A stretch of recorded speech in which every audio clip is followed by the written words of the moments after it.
Good morning. Today I want to talk to you about clothing yourself in Christ. Now, if you live next to Wembley and saw the crowds coming and going from the football match, you would be able to tell who followed what team by the clothes they were wearing. You would see them in their t-shirts and their hats and their scarves and know who they belonged to. Now, I come from Manchester, and if anyone asked me who I supported, I would say Manchester United. But do I have a Man U top? No, I don't. Do I have any idea who plays what position? I have no idea. Do I follow the league? No, I do not. I am a football supporter in name only. There are no identifying features of me following Man United. And when we twist that around and look at faith, the same could be said, unfortunately, about some Christians. Now, the charity I work for likes to show off the labels that tell everyone who they are. And they do an awful lot of merchandise, which I am a sucker for. Me and the staff, the voluntary staff and the youth we work with all go mad for it. I have t-shirts, long sleeve t-shirts, hoodies, fleeces, a bag, books, pens, socks, an umbrella, the list goes on. The company I work for is Young Life International, which is a Christian charity working with young people in schools, running clubs and summer camps, and sharing the gospel through our actions and our words. We wear our clothing while we work so the kids know who we are, to be identified as part of the team who are serving the youth in our community. I have been stopped by an American woman in Venice airport who saw my hoodie and wanted to let me know just how much her daughters and her nephews enjoyed their time going to Young Life Club and going to the camps. Our reputation precedes us and makes us stand out. My actions matter. So what should we be wearing that would make us stand out and show others that we are a Christian?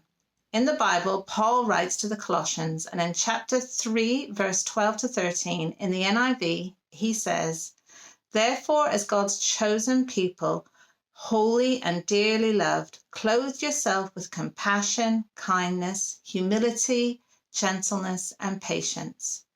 Bear with each other and forgive one another if any of you has a grievance against someone. Forgive as the Lord forgave you. And over all these virtues, put on love, which binds them all together in perfect unity." We are God's chosen, beloved people. Wow, chosen and beloved. That's us. And we are to be recognized as compassionate. To show compassion is the desire to take actions that will alleviate another person's distress. Compassion means to suffer together, and from this sharing in suffering comes a motivation to help relieve the suffering of others. It's not done from the sidelines, it's digging in and making the difference. We are to show kindness. This means that we should treat everyone the best that we can, to go the extra mile, to give our time and our efforts freely without reward. We are to show humility, and that's to see each other accurately in relationships with others, to recognize that we are all equal in the eyes of God.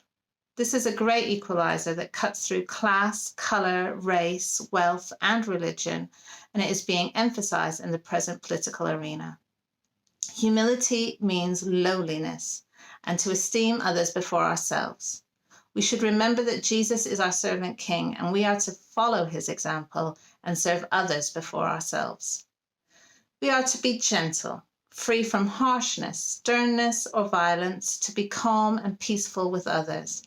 And also we are to show patience, to operate at the speed of other people, not ourselves, and to accept or tolerate delay, problems, and suffering without becoming annoyed or anxious.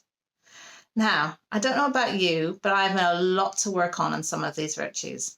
I mess up all the time, but God in his grace forgives me, and we are told in verse 13 to forgive others as God forgives us. We should show compassion, kindness, humility, gentleness, and patience, and forgiveness to others, just as God has shown all these qualities to us. And over all these things, we should put on love, which binds them in perfect unity. God in this instant would be the belt that holds all these virtues together. Through love, we do all these virtues freely and wholeheartedly, without grudge, but with grace and affection. When we get dressed each morning, we need to remember that how we act and what we say speaks volumes to the people we come across. We shouldn't need a t-shirt that says, "I belong to God." It should come across loud and clear in our actions. God bless you.